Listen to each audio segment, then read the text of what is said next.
Krásný den, milí diváci.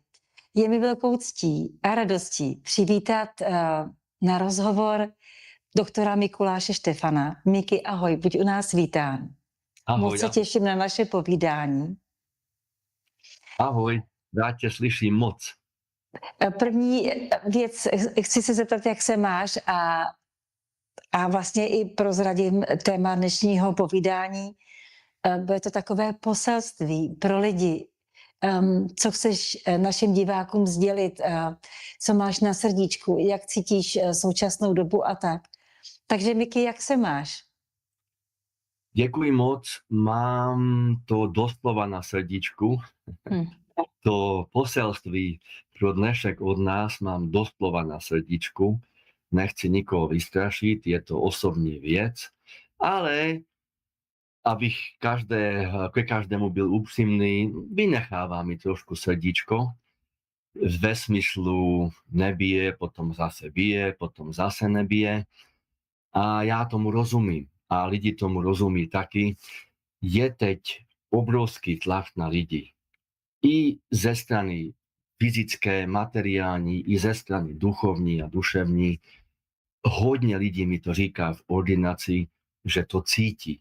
Že mají poruchy spánku, že mají poruchy rytmu srdce, že mají poruchy dýchání a že prostě se necítí pořádně ve své kůži a necítí se dobře. Je to opravdu taková doba. Jenže pro nás, pro tebe a pro mě a pro lidi je známé, že vždycky jim dáme i návod. Tak tomu bude i dnes. Jen zase to děláme přes technickou záležitost a já vymyslel na odlehčení takové něco, že existuje české slovo hele. Jestli dáme po L to E na začátek, tak je to ehel. Jako e-book, e-shop, nevím co, cigareta, tak je ehel jako elektronické peklo. Protože na tyhle věci je to výborné. Může to slyšet hodně lidí a nemusíme za sebou cestovat ani za lidma a takhle se to použije, ta technika.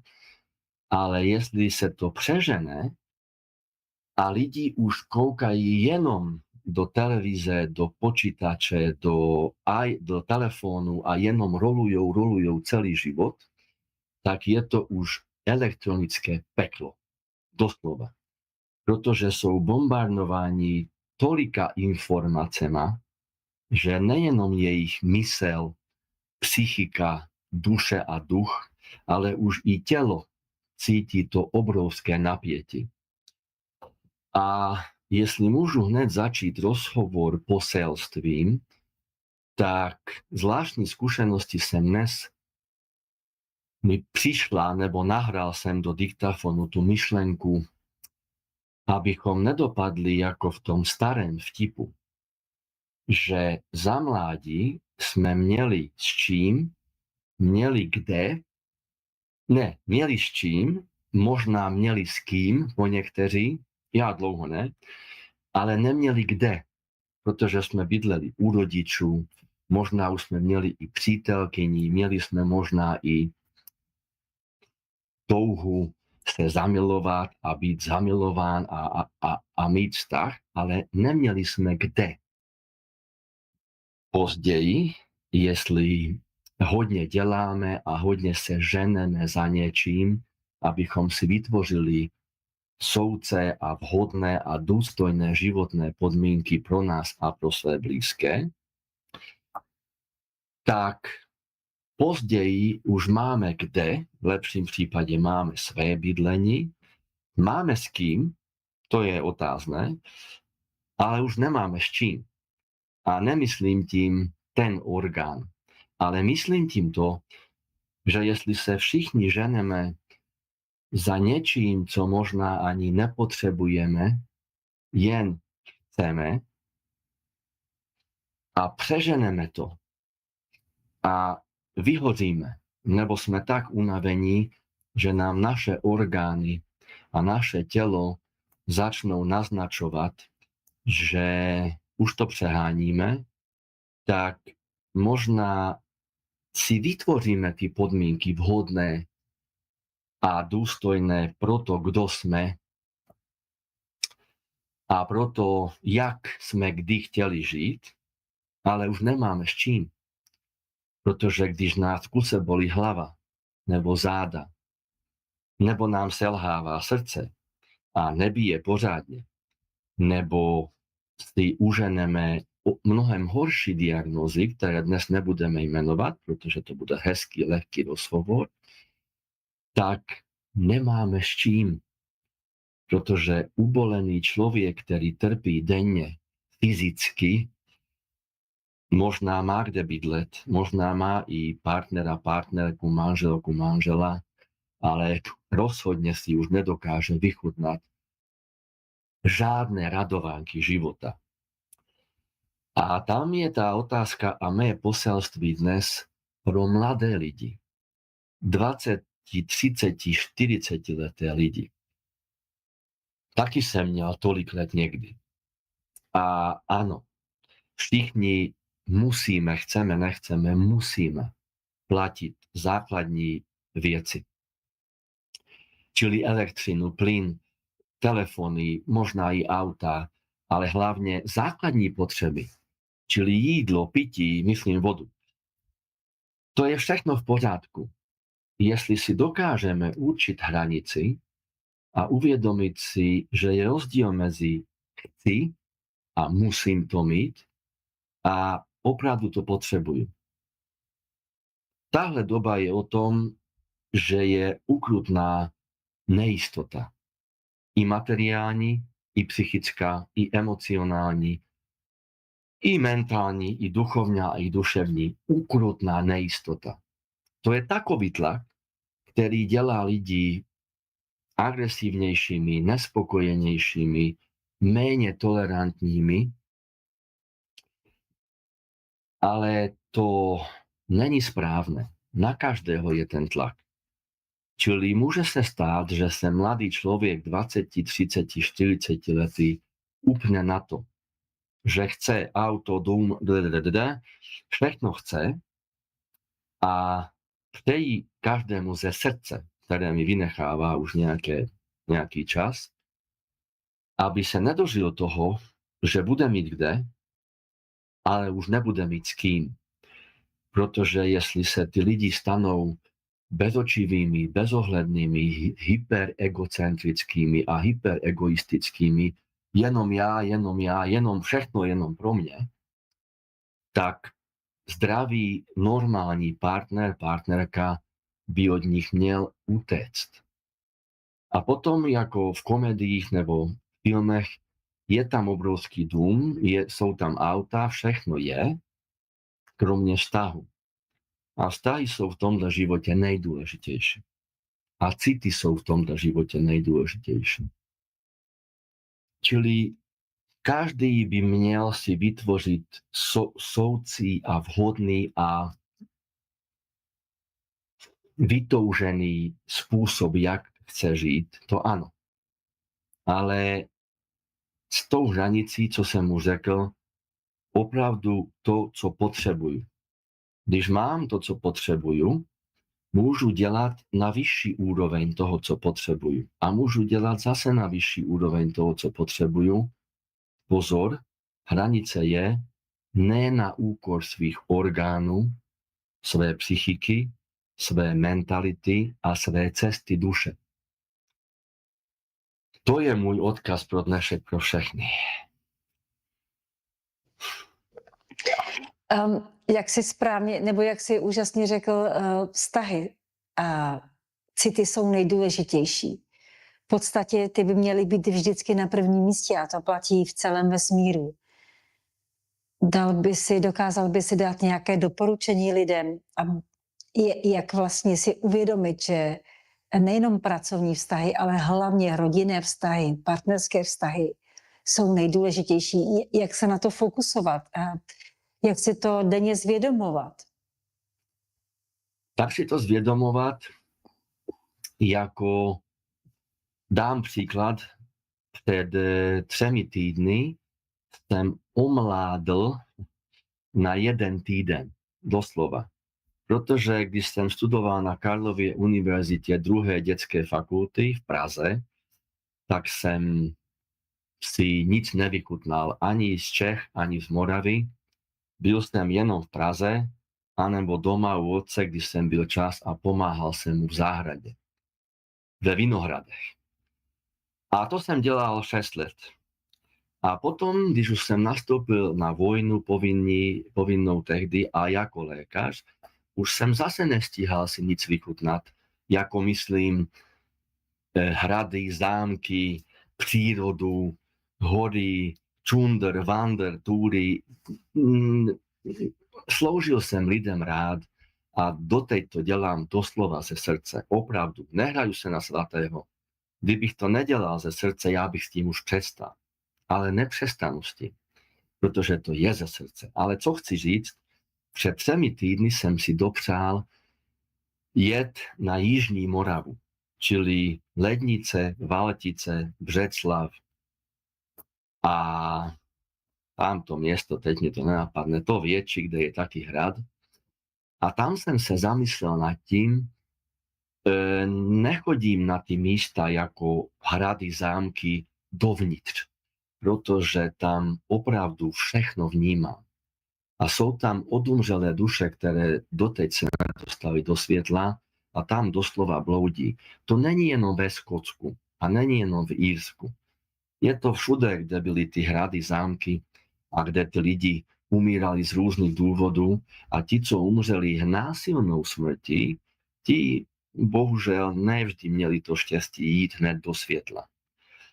A já teda se podívám na jejich parky a na zahrady krásné, Lednice, Valtice, všechno je krásné. A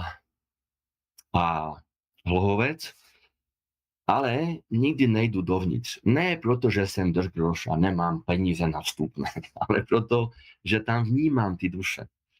Ale na jedno místo jsem vešel ve Valticích. A ukazovali tam ložnice a ty malby a všechno je krásné. Ale teď se vrátím k otázce vztahy. Ta šlechta navenek žila v přepíchu, v bohatství. Ale opravdu je to tak.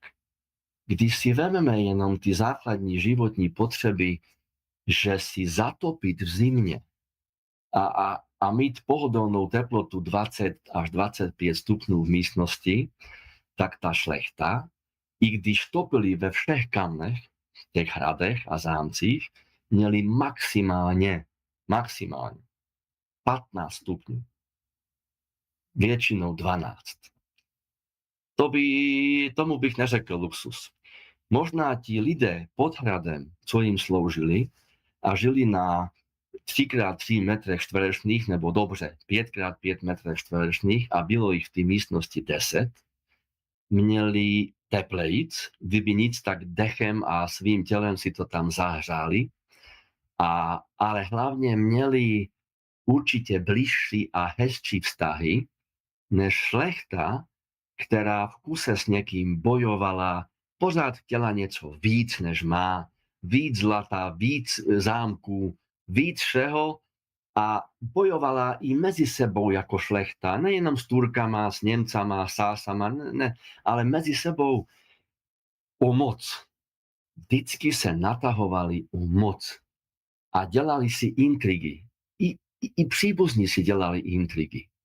Čili to není jen teď, že teď je 5G, 10G a Wi-Fi a ty voloviny, co na nás tlačí.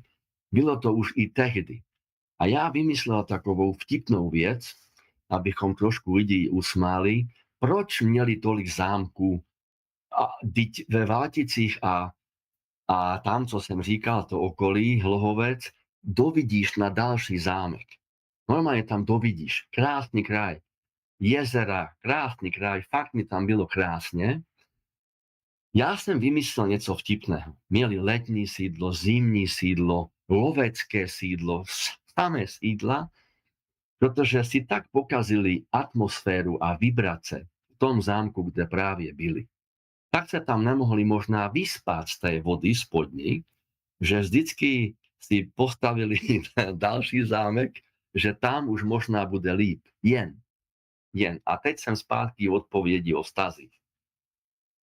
Jestli my nesprávně řešíme vztahy a utečeme z nich a nevyřešíme to tak, jak je to správné, abychom se více, méně rozešli, jak jsme se sešli, čili já vím, že to nejde, ale aspoň ne v hněvu, aspoň ne v zlomyslnosti, aspoň abychom nechtěli ublížit tomu druhému, co ublížil nám, tak si to všechno neseme dál, jako ta šlechta.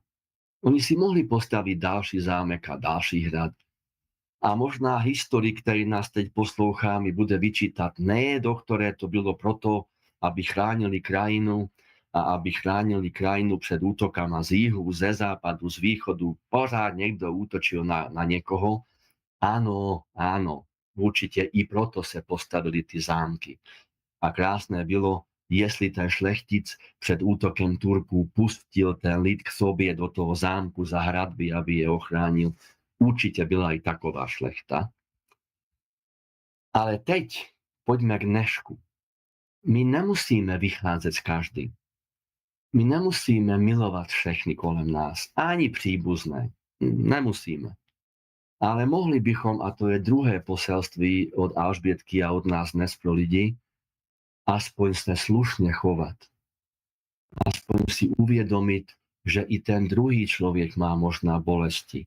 I toho druhého možná právě opustil někdo. I tomu druhému možná řekli dnes ráno, že má nějakou těžkou diagnózu. Všichni jsme pod tlakem. Nemusíme se milovat rovnou, ale aspoň být slušný. To bychom měli. Alžbětko, řekni něco k tomu. Já s tím naprosto souhlasím, protože soucit a empatie by měla být u každého na prvním místě. A obzvlášť v tomhle světě, který je technokratický a který je rozumově, racionálně nastavený.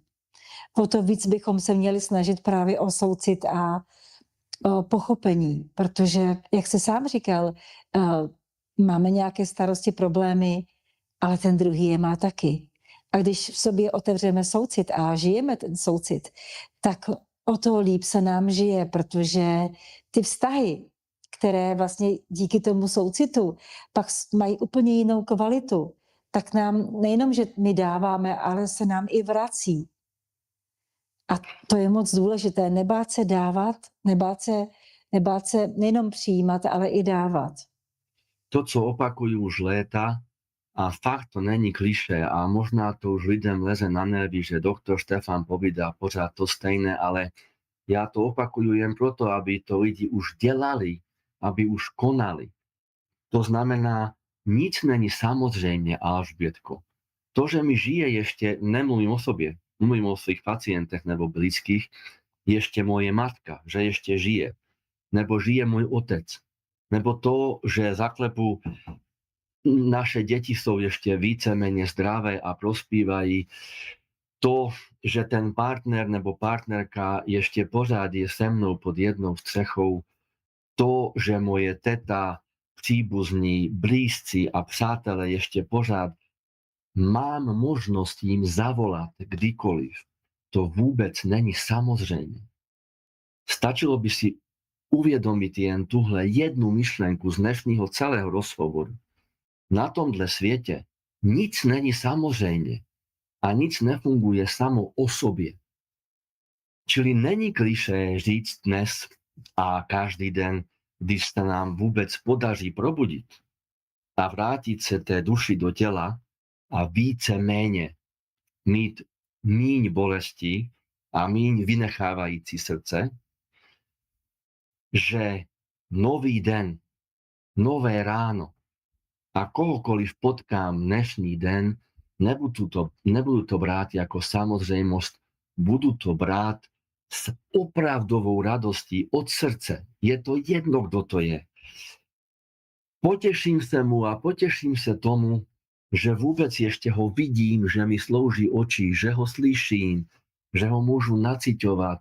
Ja už léta jezdím do práce, do ordinácie přes jednu malou vesnici a každé ráno tam je človek, muž, takový malý, ako z pohádek, stivá brada, moc naoblekaný, pretože je zima a čistí vedle cesty tú trávu a čistí ty kanály každé ráno. On neví, kdo jsem. Já nevím, kdo je on. Ale vždy na nej buď zatroubím a on už ví, že ne proto, aby uhnul, ale proto, že ho zdravím. A on sa na mne otočí, jedu pomalu přes tú vesnici, nechci žiadne dítě zabít, jako hodně lidí, co nejedou přes vesnici 30, 40, 50, ale 80. Bez kritiky, vím o takových, co mě vždycky předjíždějí.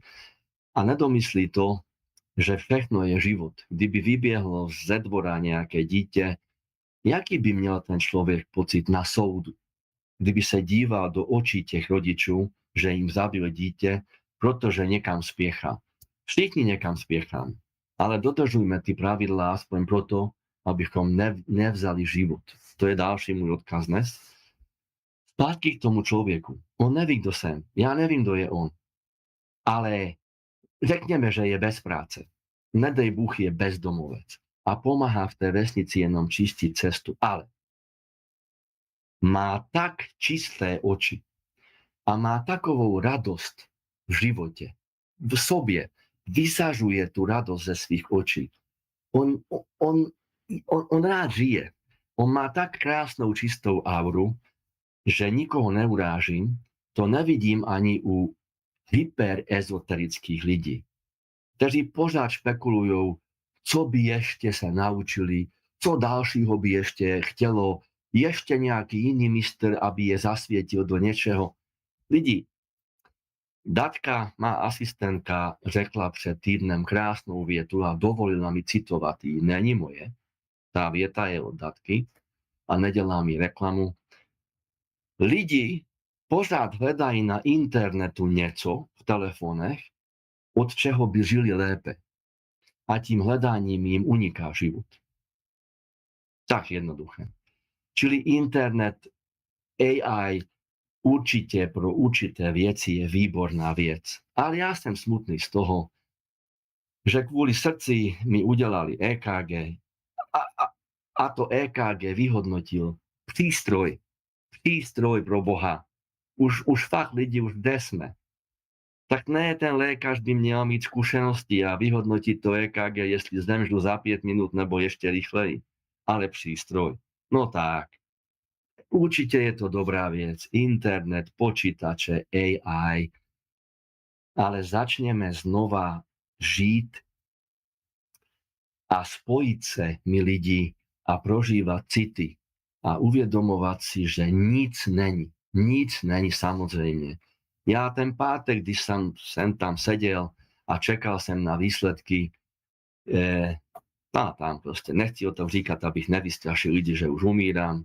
Já nikdy nechodím za lékařma, jenom když už je fakt špatně, tak já si uvědomil a řekl jsem tam tomu nahoře.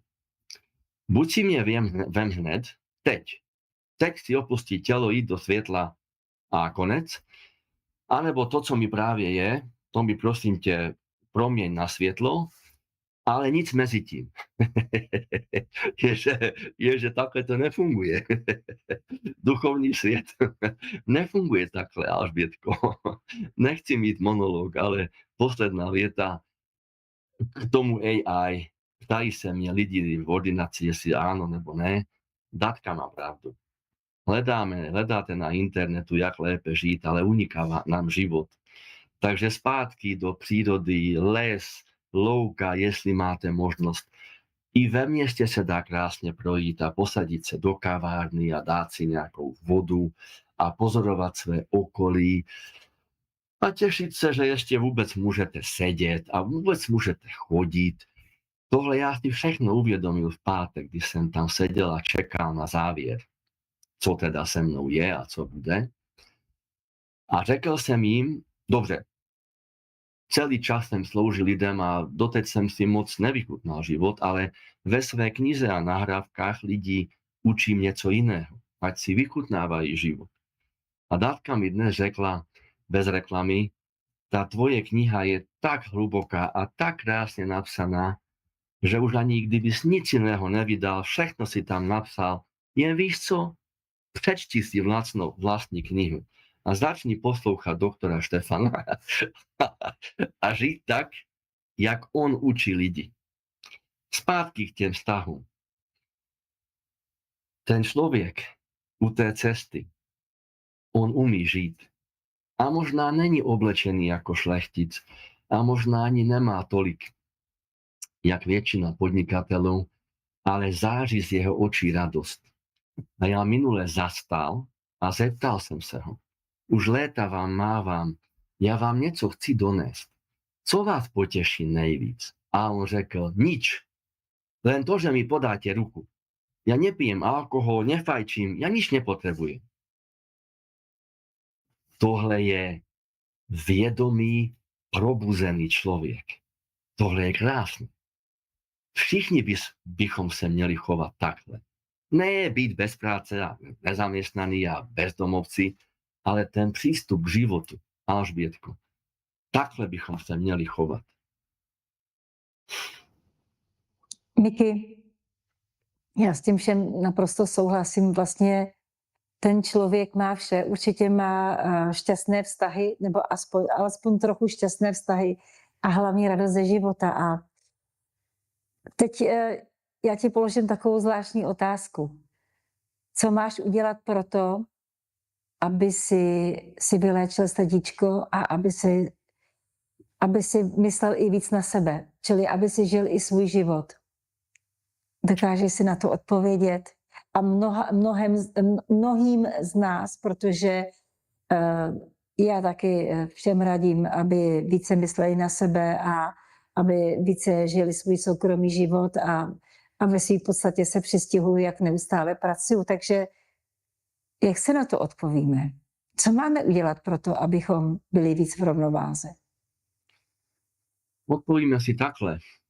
A neříkám, že se budu snažit to dělat, ale já učím lidi, když mi řeknou v ordinaci, doktore, budu se snažit, já už vím, že to neudělá. Snažit se není správný výraz a nestačí to, je třeba konat. U mě je ale paradox. Nechci o sobě mluvit, chci odpovědět všeobecně na ten dotaz. Tak jedna věta o mně. Jediný smysl mého života je, a to se zase nehrajú na svatého anděla, ale je to tak. Sloužit lidem, pomáhat jim, aby našli správnou cestu, nasměrovat je a poučit je, aby zůstali na správné cestě. To je můj jediný úkol v tomhle životě. Já už nemám víc úkolů. Čili když mi bylo tak, jak bylo, a nechci třetikrát se opakuju, žiju, jsem v těle, vidíte mě, mluvím, klid, pokoj, neposílejte mi nic, jenom chci říct tímhle to, že my blízci, když viděli ten stav a vyvolávali dace, co se děje pro Boha, doslova pro Boha, tak hned mi psali, tí, co mají moje číslo, okamžite zruš všechny pacienty, alespoň na měsíc, na 2, na 3 a nic nedělej. Vypni telefon, nekomunikuj, aby tě lidi nevysávali na dálku, jak se to děje, bez tvého povolení a vůle a zmizni ze světa. Ale pozbírej se, abys potom zase mohl dál pomáhat. U mě specificky je to, že kdybych tohle udělal, tak tady už nemám proč být. Čili šel bych tím, že bych chtěl pro sebe něco udělat, tak bych dělal něco i proti sobě. Protože když dnes nemám komu pomáhat a nemám komu říct, tohle vám je, tohle je správná cesta, nemusíte po ní jít, ale aspoň udělejte pár kroků po té cestě. Já ten den se cítím, Alžbětko, zbytečný. Fakt. Nehraju se na svatého. Ten den je pro mě, večer si řeknu, na co jsem tady byl. Na nic. Čili, ale teď tá všeobecná odpověď. proti vyhoření a proti extrémní únavě pro lidi, si uvědomit, že to, co jsem mu řekl, za prvé, nic není samozřejmě, a jak jsem to zažil v pátek, všechno může skončit takhle. A to je tá lečka pro lidi. Tá past pro lidi, že jedeme i ty, i já, i všichni lidi, abychom si zabezpečili ten život a ten běh života a neuvědomujeme si, že stačí tohle. Klik a je všemu konec. A nemůžeme to už změnit. Čili měli bychom si uvědomit to, že áno, je tahle část života, kde si zabezpečíme tí základní potřeby. Abychom měli co jíst, abychom měli příjemné teplo, ne jako ta šlechta v zámcích, abychom po případě si udělali i nějakou rezervu, kdyby se něco stalo, rezerva musí být. Ale popři tom, abychom si dopřáli i to, co nám dělá dobře a co nás nabíje energií a co nás, na energie jsou už klišé slovo, co nám tak rozšíří hrudník a chceme dál žít a máme tu radost ze života jako ten u té cesty, co čistí ty kanály, že i ta část je tady. Když nic jiného, každý to má individuální, alespoň chůze. To bychom mohli. Potom zavolat někomu, s kým si rádi promluvíme. Po rozhovoru máme krásné pocity a jsme rádi, že jsme mu anebo jí zavolali. Prostě způsobovat si sobě, bez soběckosti, ale i lidem nějakou radost. To je jediný smysl života. I sobě, i jiným. Protože já chápu lidi, kteří se ženou, jen já je vidím v ordinaci.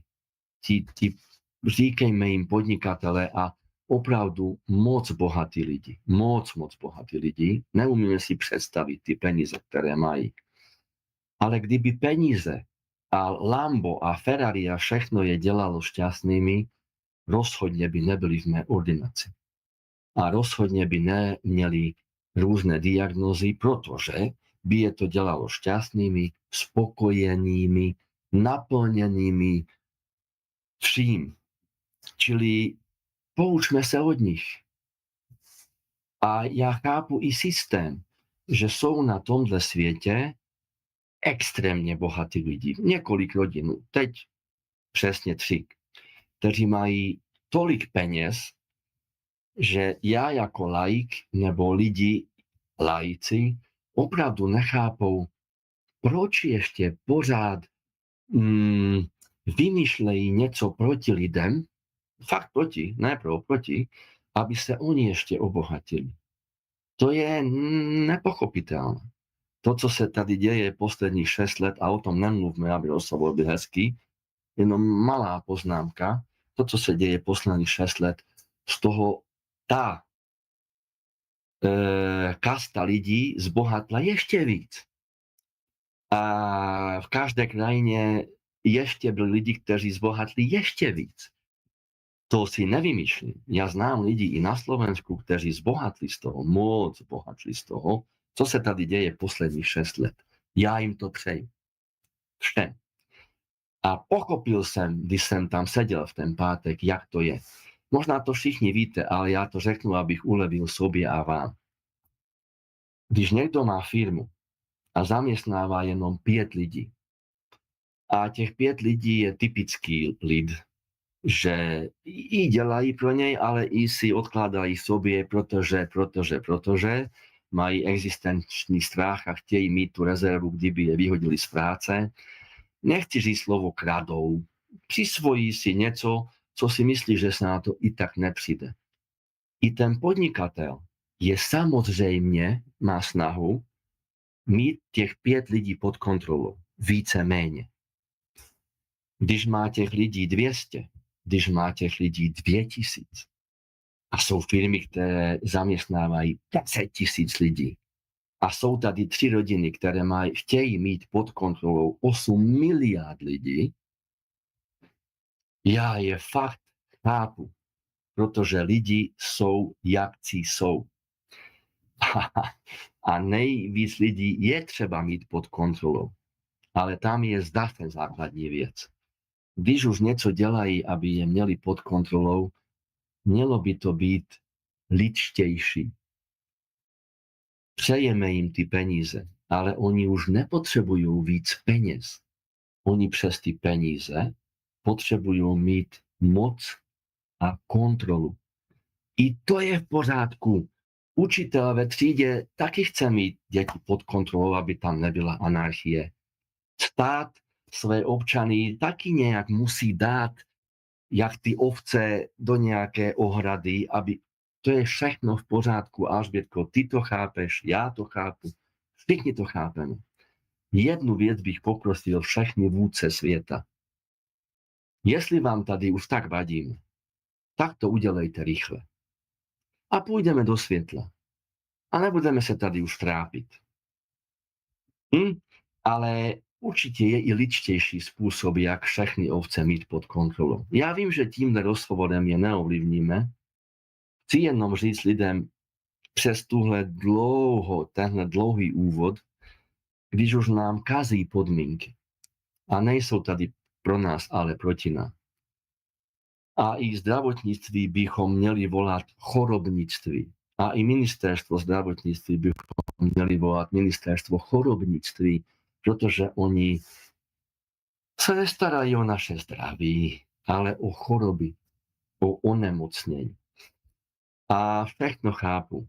Jsou tady léky, infuze, všechno je potřebné na záchranu života.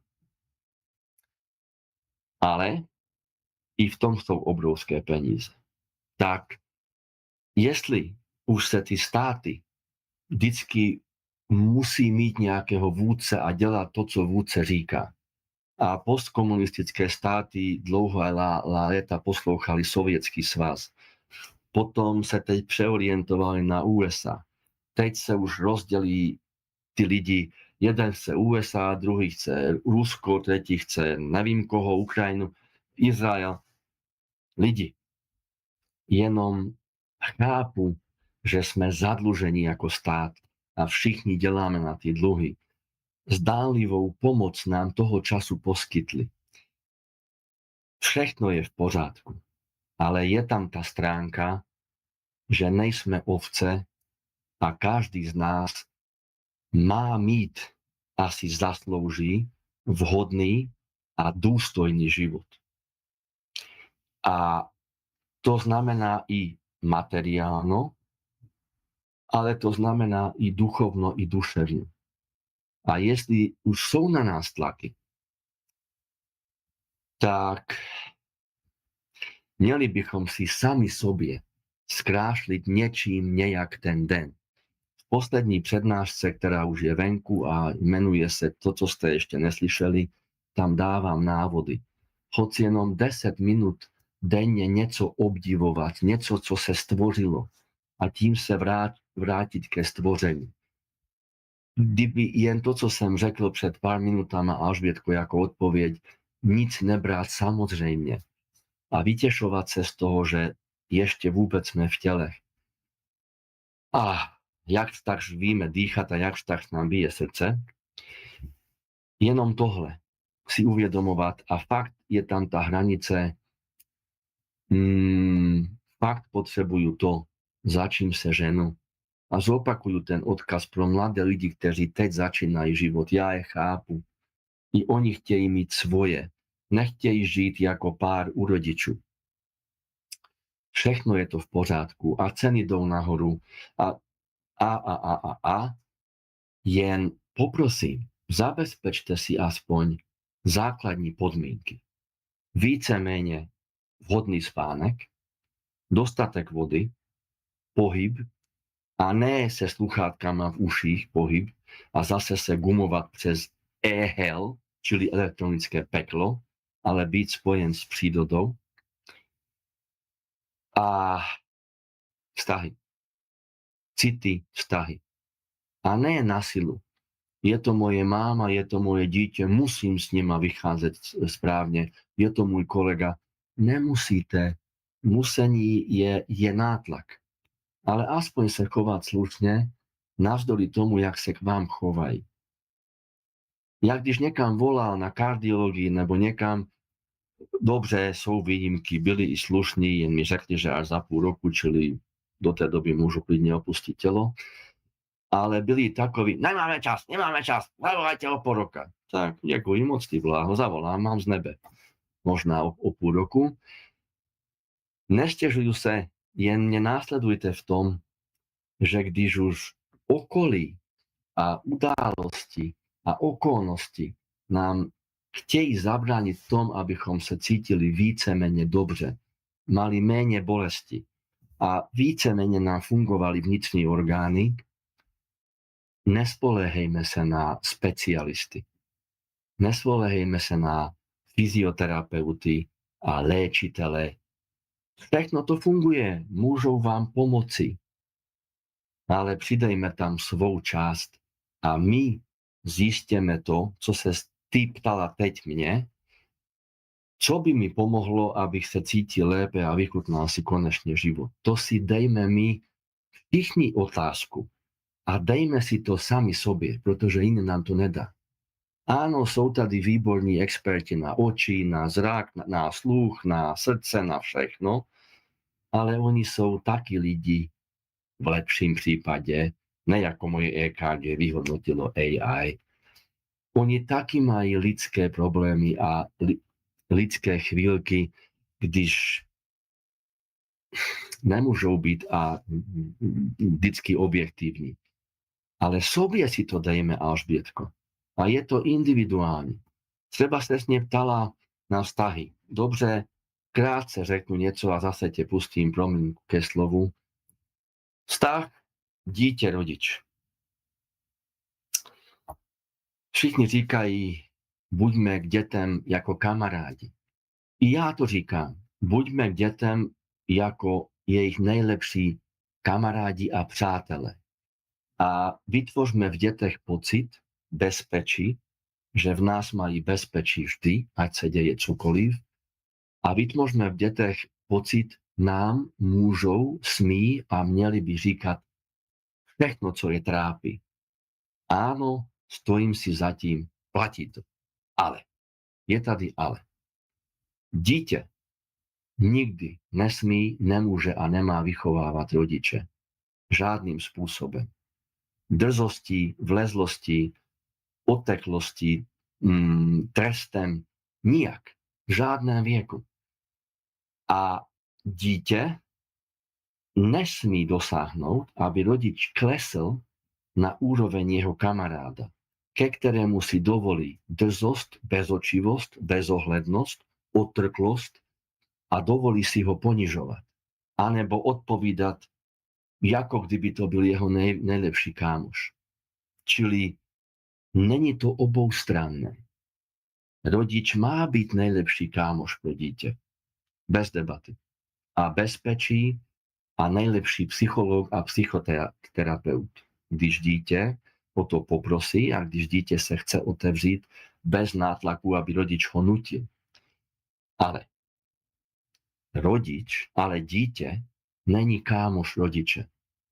Má si ho vážit, má si ho ctít, ať je rodič jakýkoliv. Rodič tomu dítěti dal tělo a vytváří podmínky, aby dítě vyrůstalo ve víceméně dobrých podmínkách. Nemluvíme teď o alkoholizmu, o zneužívání dětí a že je bijou. To teď vynechme, protože to má být krásný, lehký, pomáhající rozhovor, ale máme ty případy. V každém případě je to jednosměrné, ne obousměrné. Nikdy by dítě nemělo a nesmělo být neúctivé k rodiči. Řekni, Alžbětko. Já s tím naprosto souhlasím. A já to nazývám taková falešná demokracie, kdy někteří rodiče trpí pocitem viny, a ať už zaslouženě nebo nezaslouženě, a tak dovolí tomu dítěti mnohem víc, než by měli. Takže s tebou naprosto souhlasím. Je to tak správně a je to zdravý. My nesmíme ztratit tu zdravou nit vztahu.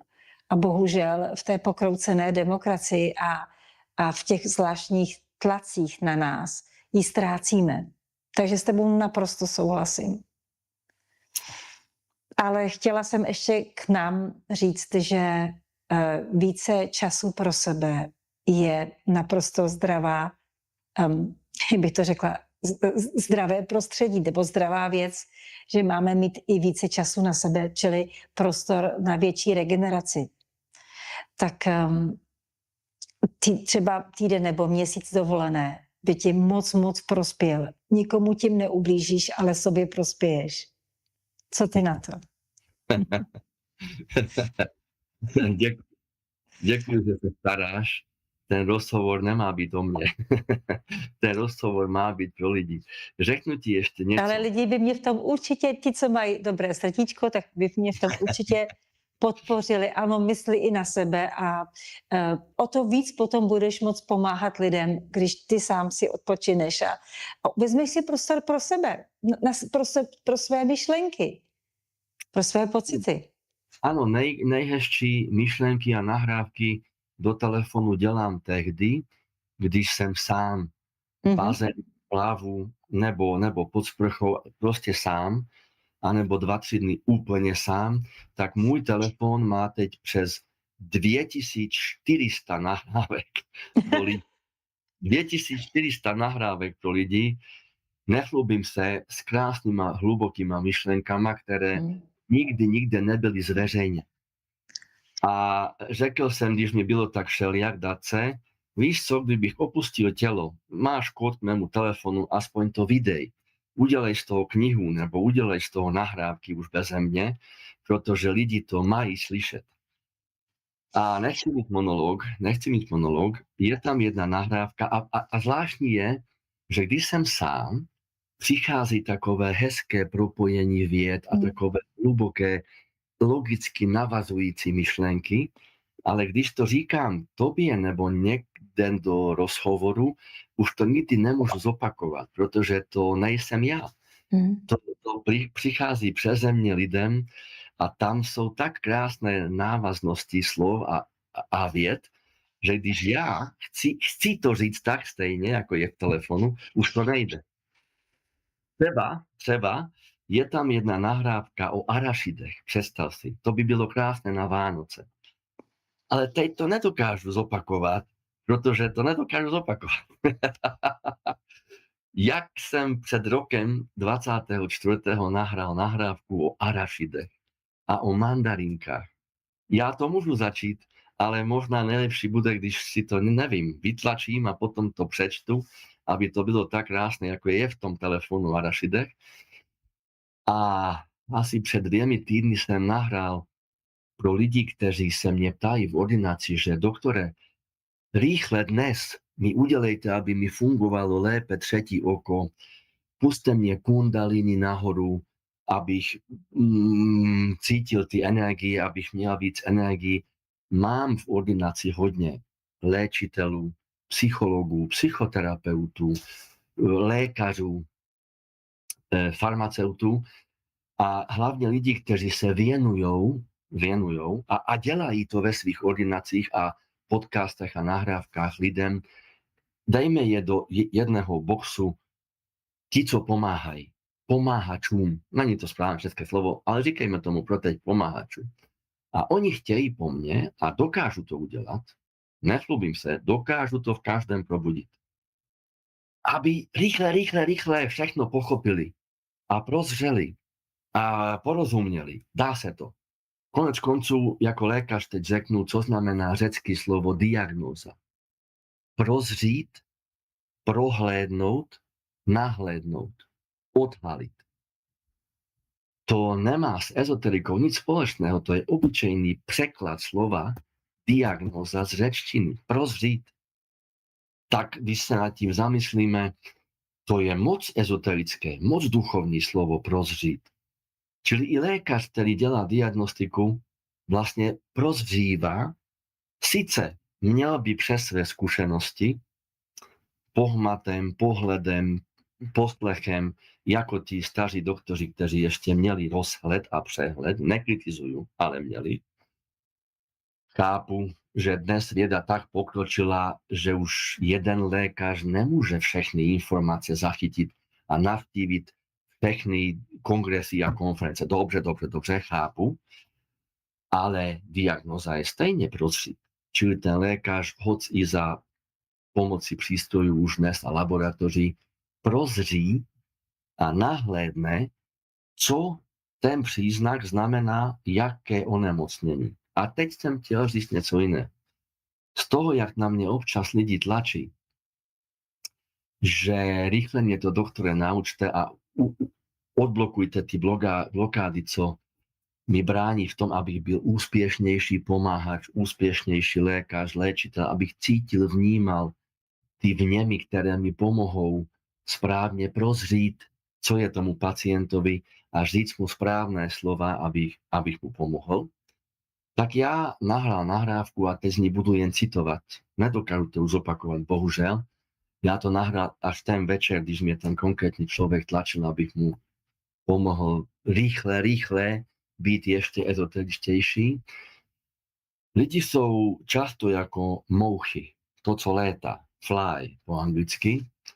Když jsou venku, tak chtějí dovnitř. Ale je tam sklo. A to sklo jim brání rychle se dostat dovnitř.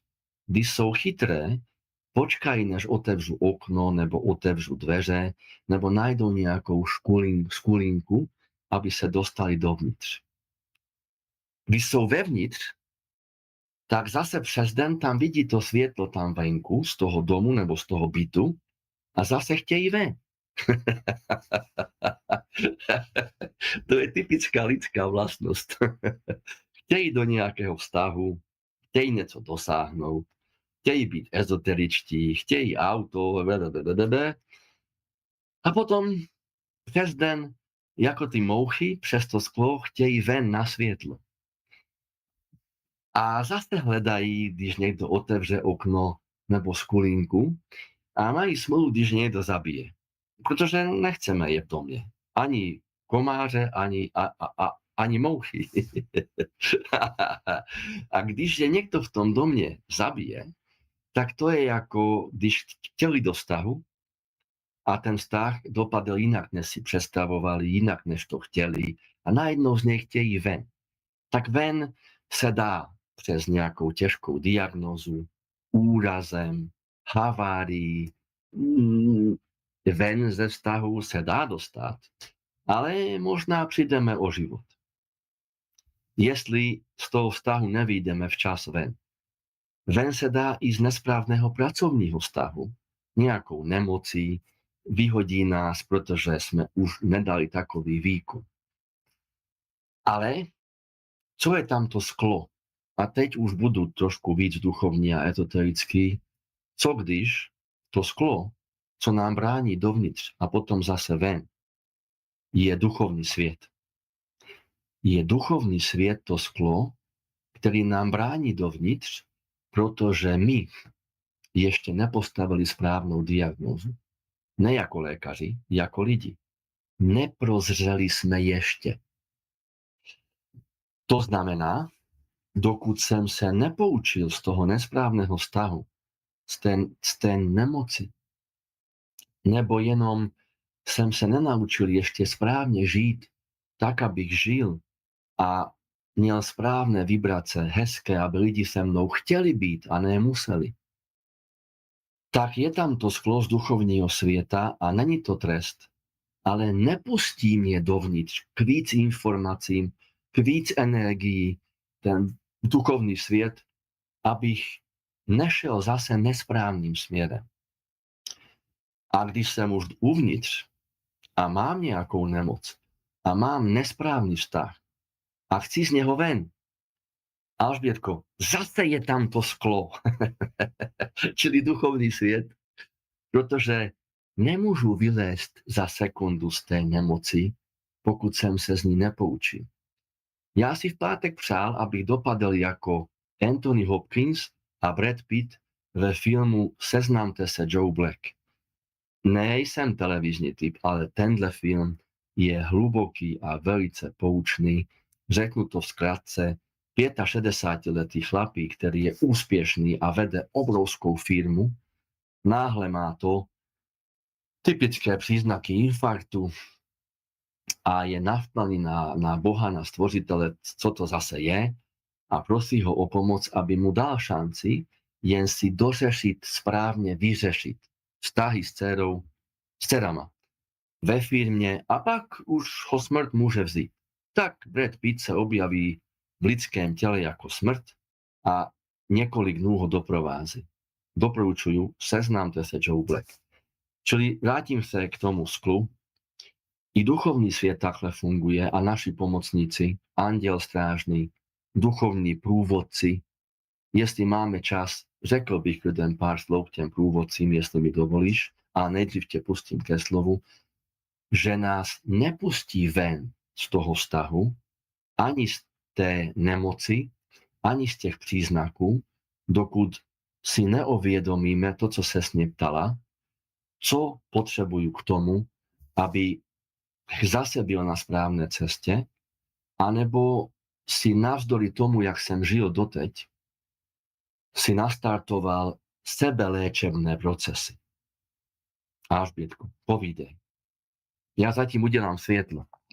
Tady tma.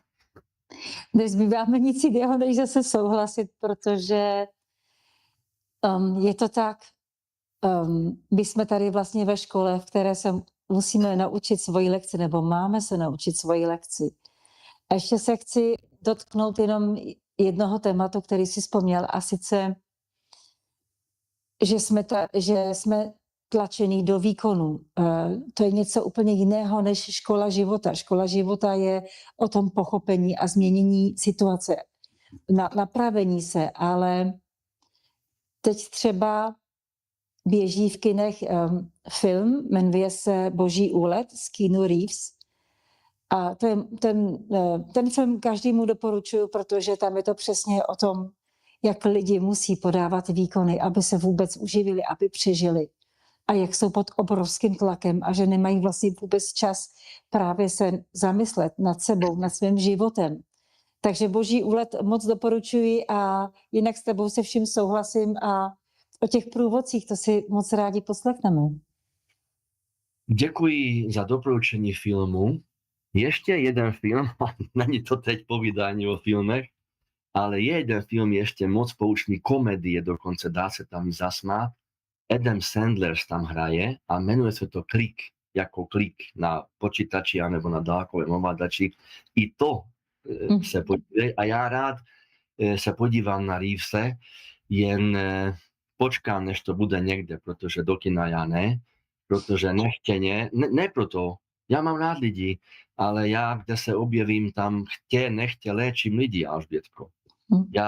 Já tu léčivou energii, světlo vyzařuju a já to neumím vypnout. A teď jsem zpátky u toho rozhovoru, který vyšel teď v sobotu, čili předevčírem, s paní ze Slovenska, podcasterka je to, Valachová. Už to vidělo pár lidí, kteří sledují cesty k sobě a napsali jí, že jsou rádi, že i ona mě objevila, ale že oni mě znají z cesty k sobě.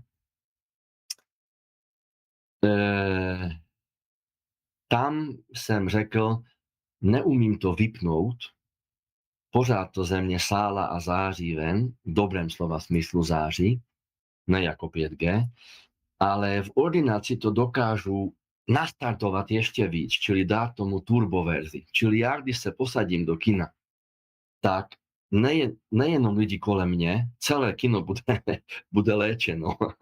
A možná to bude dobrý film, ale já vyjdu vyplivnutý z kina, vystátý a bez energie. Teď k těm duchovním průvodcům. Je jich několik. Každý člověk je má. Nejenom ezoterici, nejenom duchovní lidi, nejenom lidi, kdo už něco pochopili, prozřeli a starají se o sebe a o své energie. Všichni to mají, úplně všichni. Za prvé je tady vždy anděl strážný. Ten zná všechno, co máš udelať a vytvoriť v tomhle živote. To je fakt. Ty, ako duše, si andeli strážnému ukázal ve 4. dimenzii, než ses narodila nebo vtelila do toho tela, říkajme tomu tak.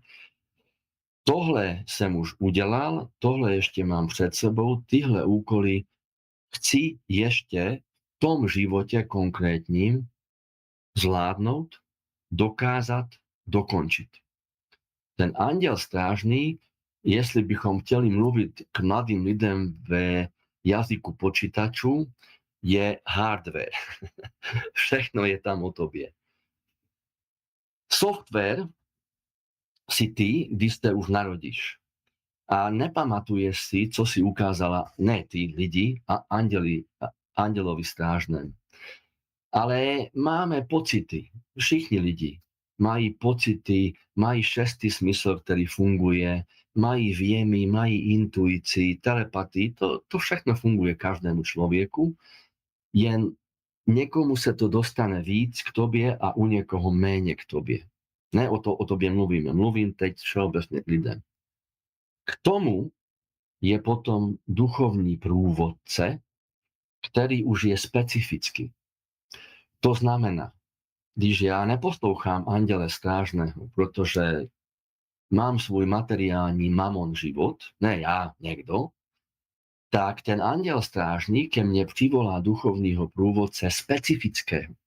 To znamená, jestli mám být lékař, tak ten duchovní průvodce mi bude pomáhat jemně radit a usměrňovat v lékařských věcech. Dokonce mi může pomoci udělat lékařskou univerzitu, fakultu.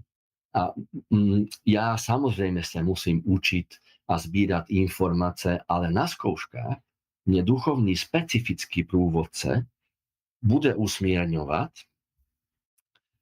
ke správné odpovědi, abych udělal tu zkoušku.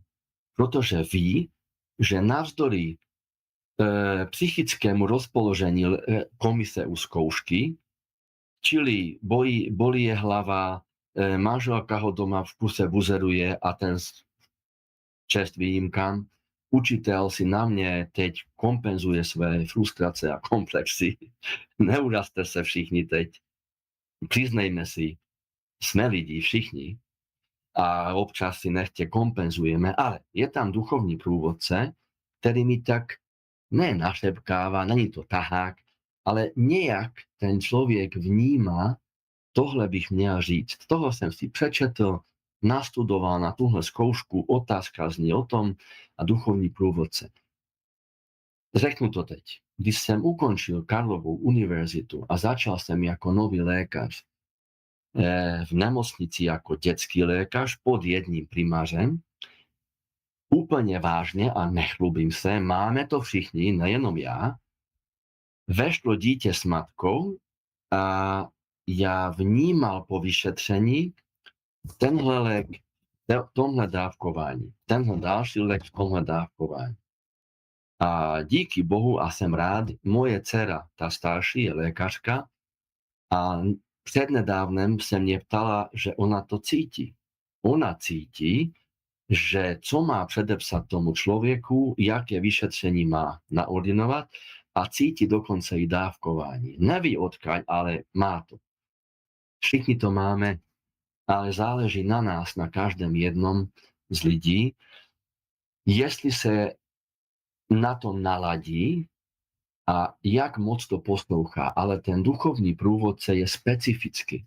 Teď nemluvme o lékařích, nemluvme o Alžbětce, mluvme o tom, že někdo si donesl nadání a vlohy malovat, tvořit hudbu.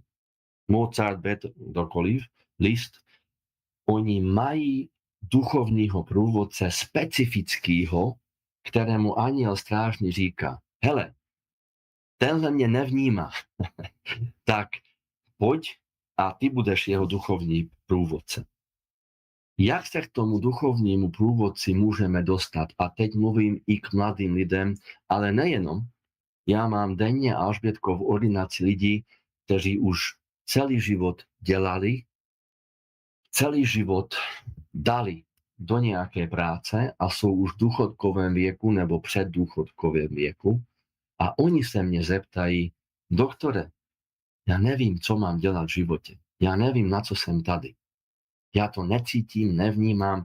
Doktore, pomozte mi najít tu správnou cestu, nač jsem tady v životě.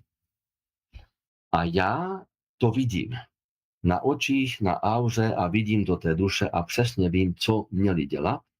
A řeknu jim v ordinaci, jestli odbočili od správné cesty, anebo jsou na správné cestě.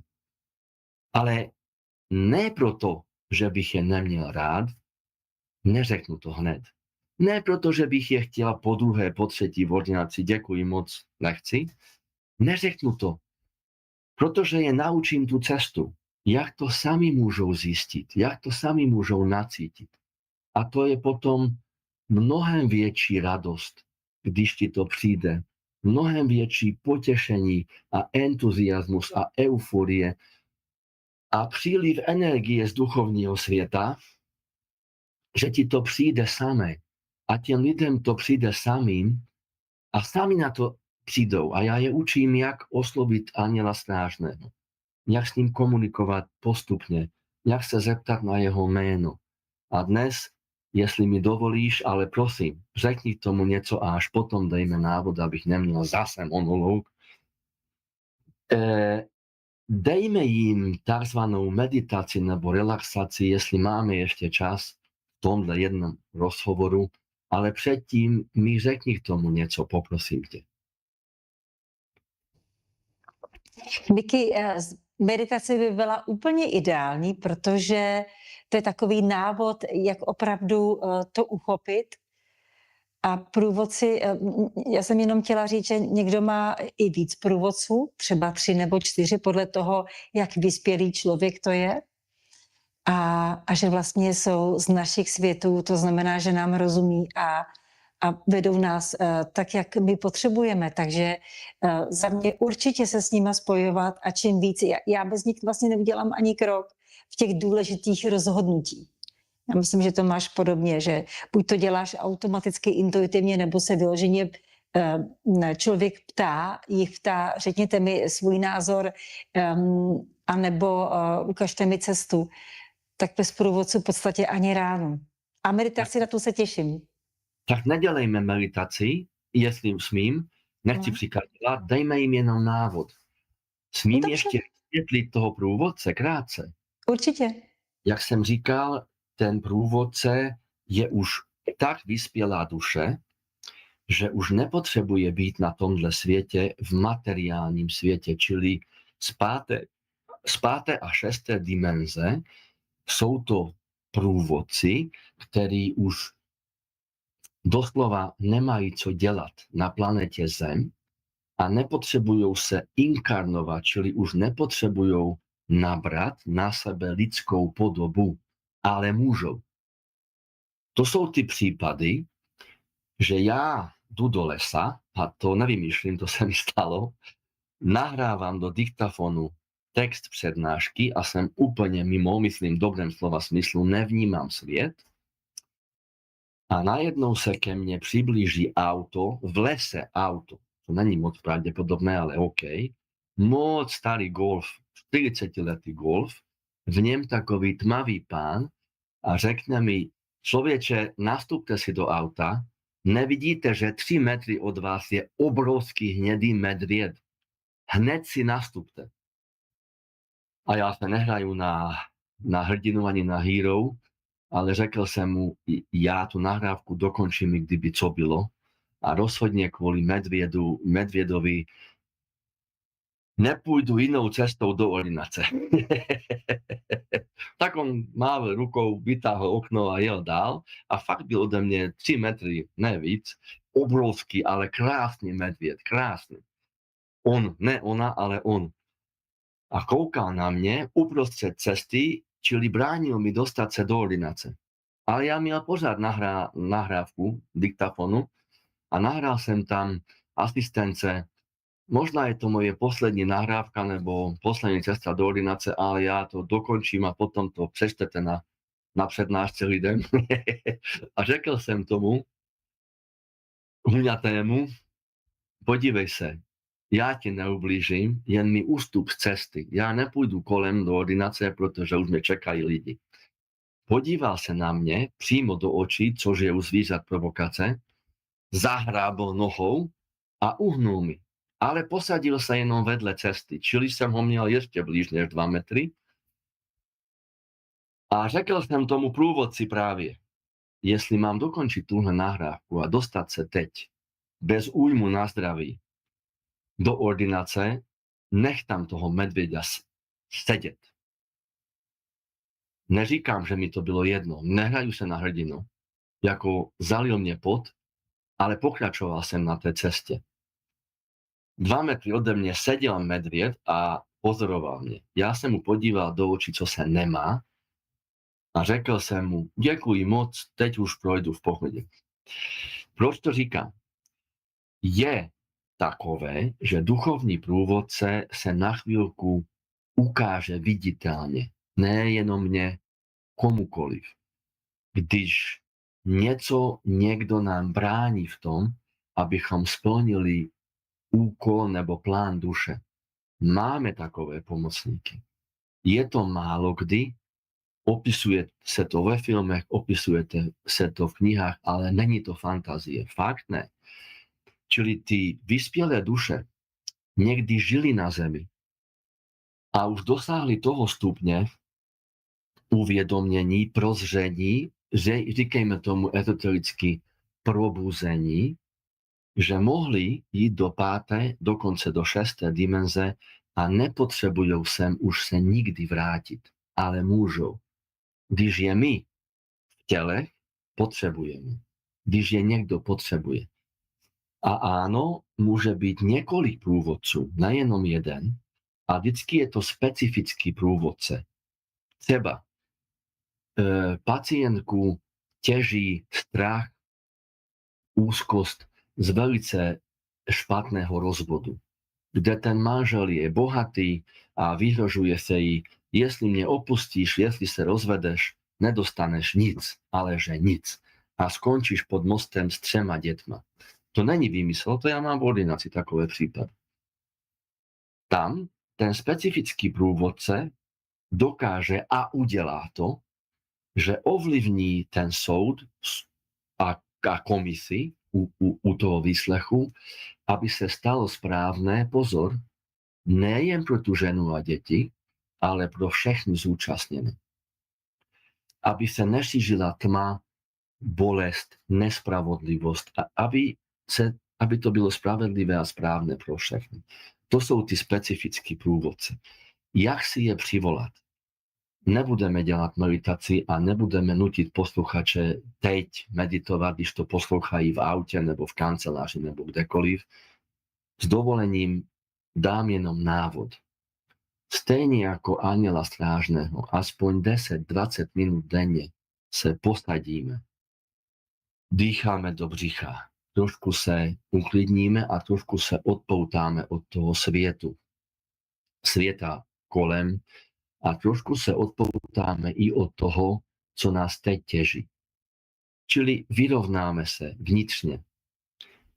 A potom, jako kdybychom mluvili k živé osobě, která stojí oproti nám nebo vlevo od nás, ale radši oproti nám, řekneme doslova od srdce a ze srdce všechno, co nás trápí. A poprosíme anděl strážný, stvořiteli, duchovní svět. Já to dělám takhle. Dobrý Bože, stvořiteli, anděl strážný, moje duše, můj duch a celý duchovní svět. Prosím vás, jestli mi to už je dané a jestli je to z vaší strany možné. Jestli mám být ještě v tomhle těle kvůli lidem a mám jim pomáhat, proměňte ve světlo, dejte mi vědět, co je moje úloha a moje část, abych mohl ještě navzdory tomu srdci zůstat těle a pomáhat lidem. Tolik. A tohle můžete udělat stejně, jestli mám rakovinku, jestli mám Parkinsona, jestli, jsem prožil těžkou havárku a jsem ochrnutý, má tam být ta formulka. Jestli je to můj plán duše, jestli je to správné pro všechny zúčastněné, jestli duchovní svět mi ještě dovolí zůstat těle a mám tady ještě nějakou úlohu, dejte mi čas, sílu, energii, entuziasmus, zkušenosti a co ještě říkám sám sobě? Ano, podmínky, abych splnil plán a úkol mé duše v tomhle životě. Tohle je několik minut. Tam je důležité uvolnit se a odosobnit se od okolitého světa, aby to napojení a přepojení bylo. A můžete poprosit přímo duchovní svět, aby vám poslal specifického průvodce a pomáhače. Můžete poprosit anjela strážného, aby vám ho poslal. A důležité je opravdu od srdce, ze srdce. Jako kdyby to byla vaše poslední minuta v životě. Já to v pátek před 3 dny prožil. Já se nehnaju na hyperezoterického duchovního, já to prožil, čili už vím, o čem mluvím. Má tam být formulka, aby tam nebylo to sklo, jako s těma mouchama, jestli je to správné pro všechny zúčastněné. A jestli jsem dosáhl tu úroveň, abych už vnímal vaši odpověď, ode mě odebrat. Vždyť nemusíme jít daleko. V Biblii se píše, Ježíš, Kristus, Immanuel, řekl svému otci, odeber ode mě ten hořký kalich, odeber ode mě ten jed. Ale nepřikázal mu to. Poprosil ho, jestli je mi to dané, abych vykonal úkol, čím si mi ty dal ten úkol, nech je ta tvá vůle, ne moje, Otče, odeber ode mě ten kalich, abych co nejméně trpěl. A řekl vám, následujte mě. On nás naučil tenhle způsob, jak si přivolat duchovného průvodce. Tohle je ten návod. Vy si z toho udělejte meditaci. A jestli můžu trošku odlehčit, zase jako vždy, bez toho, že bych kohokoliv urazil, já vymyslel v sobotu, čili den po té příhodě mojí, kde nevěděli, co mi je a jestli opustím tělo nebo ne. Já vymyslel něco ze srandy. Vždycky to odlehčuju, Alžbětko, už mě znáš. Že někdy, kdy lidi měli jenom kněze, ale neuměli číst ani psát, ty knězi jim to předčítali v kostolech, aby jim odevzdali tu informaci. Samozřejmě tolik, kolik jim církev dovolila a papež a biskupové a tak, jim předepisovali, co můžou a co nemůžou. Dnes bychom tomu řekli audiokniha. Čili dnes můžete jít do kostela, výborně, jestli vám to dělá dobře a jestli se vám uleví a ten kněz vám pomůže. Nekritizujeme nikoho, pomůže, jestli to tak cítíte, ale už máte audioknihu, nepotřebujete kněze ani na kontakt s duchovním světem, ani se stvořitelem. Říkejme tomu audiokniha. Povídej. Víš, co mě ještě tak během tvého povídání napadlo? Jestli to tak cítíš, že bychom na cestách rádi zveřejnili pár tvých nahrávek, nebo nahrávek, které ty vybereš, že chceš, aby byly zveřejněny. Co ti na to? Já budu moc rád. Já budu moc rád a ze srdce vděčný, protože byla by škoda, aby to lidem, aby to zaniklo. Aby to lidé neslyšeli. A ne proto, že bych ze sebe dělal starce, který si už nespomene, co povídal, ale zopakuju to ještě jednou. Tehdy, když mi to přichází, určitě je to duchovní průvodce, stvořitel, říkejme tomu jakkoliv, mi přicházejí krásné slova, krásné formulace. Nedokážu to už opakovat, ale mám to v telefonu, mám to v diktafonu, jenom bych to přeposlal, nazvali bychom to nějak.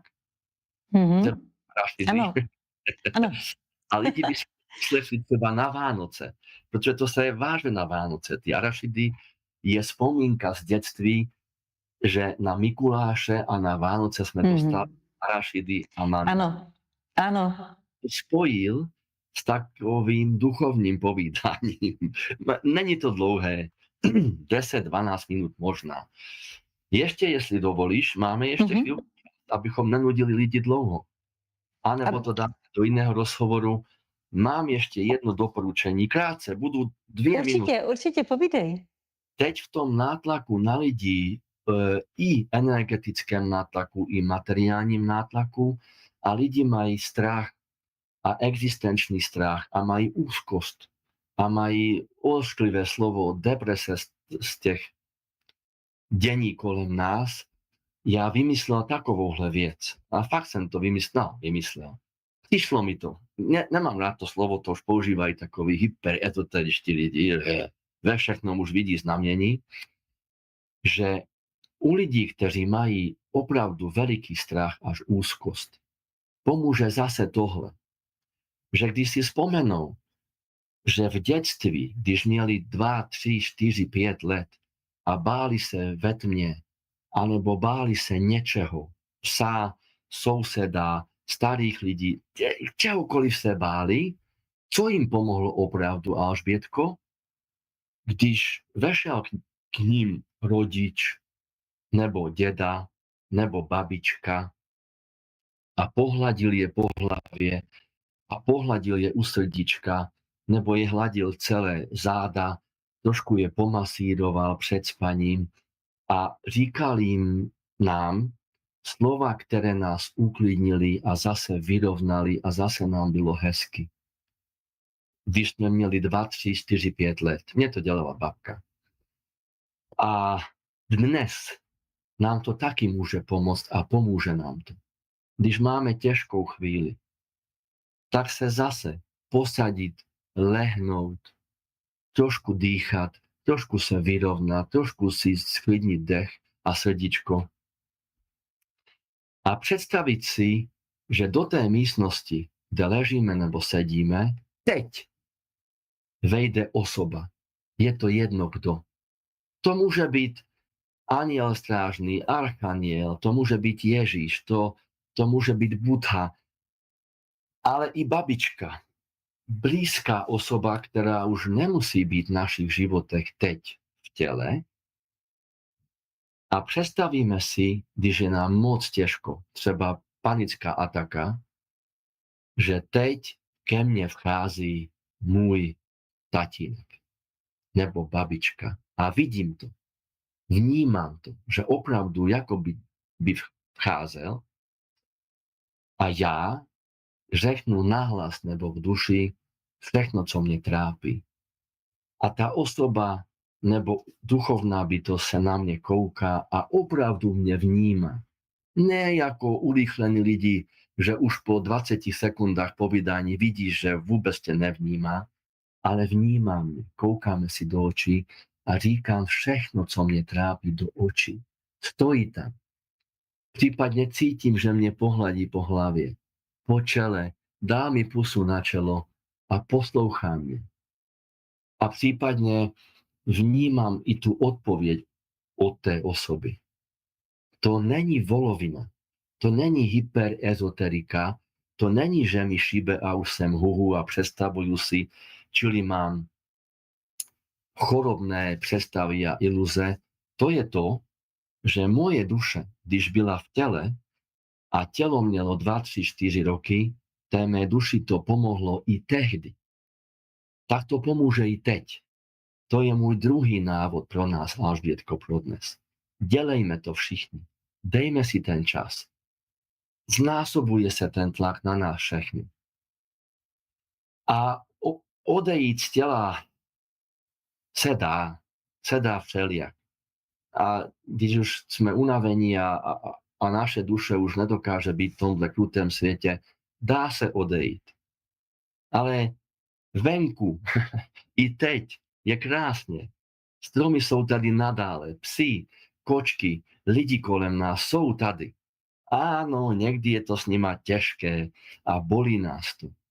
ale buďme rádi, že sú ešte tady a máme komu zavolať. Takže tyhle dva návody od nás, od tebe a ode mne, kdyby lidi dělali, a my všichni, i já, moc by nám to pomohlo, Alžbětko. Souhlasím s tím a nesmíme zapomenout, že bude líp, že musíme vydržet, opravdu bude líp a že už se fakt máme za pár. A samozřejmě, než se to všechno úplně zlomí, tak je hůř, ale my to zvládneme, protože na konci tunelu, za mnou je ten krásný tunel, je světlo, do kterého celé lidstvo jde. Prostě zvládneme to, vydržíme, dokážeme to. Viď?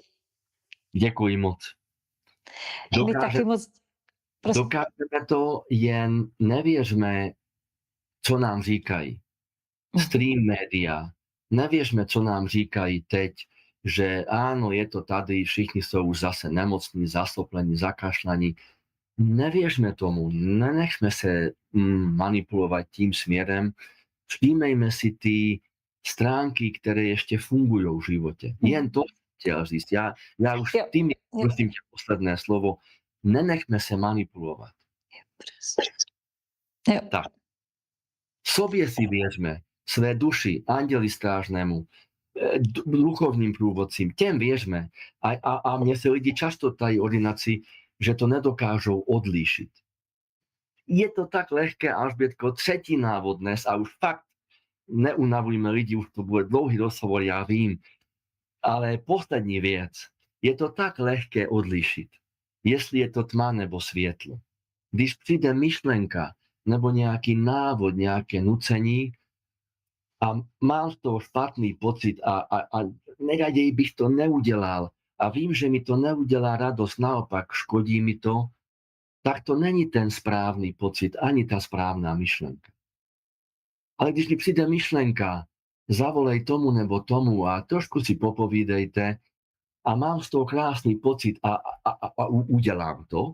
A když položím ten telefon, tak navzdory každému a všemu mám radost, že jsem to udělal, tak to bylo světlo, Alžbětko. To je tak lehké. Jestli mám z toho radost, anebo jsem z toho napjatý, tak takhle my můžeme rozlišit. A nevěřit někomu, že zavolej mu, je to tvůj bratr, je to tvůj bratranec, přece jenom jste příbuzní. Ne, to není světlo, to je nátlak. A nátlak je odtlak. Nebuďme sobci, že nikoho neposlouchám, jen duchovní svět a nenechám se manipulovat nikým. Ne, ale mějme v srdci ten filtr. Ten filtr, který filtruje, udělá to radost mně i mému okolí. A nebo to ublíží mě a mému okolí. To je ten filtr mezi tmou a světlom a mezi tím, jestli je to moje fantazie a namýšlím si, že mi něco někdo říká, co bych měl udělat, anebo je to třetí oko, šestý smysl, intuice. Radost, anebo špatné pocity. To je ten filtr, Alžbětko. Děkuji moc. My ti taky moc děkujeme a přejeme divákům, ať mají příští rok jenom radost ze života, zdraví, lásku, prostě všechno, co člověka povznáší a co mu dělá dobře, viď? Ano.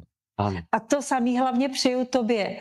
Ať jsi šťastný, ať máš spoustu energie, ať máš i čas pro sebe, ať tě služba lidstvu baví a nabíjí a ať se ti ty energie také vrací, nejenom ať jdou o tebe, ale ať se vrací k tobě. Děkuji moc a hlavně děkuji, že mě vůbec ještě chcete a zase mě pozvali do rozhovoru. Tebe vždycky.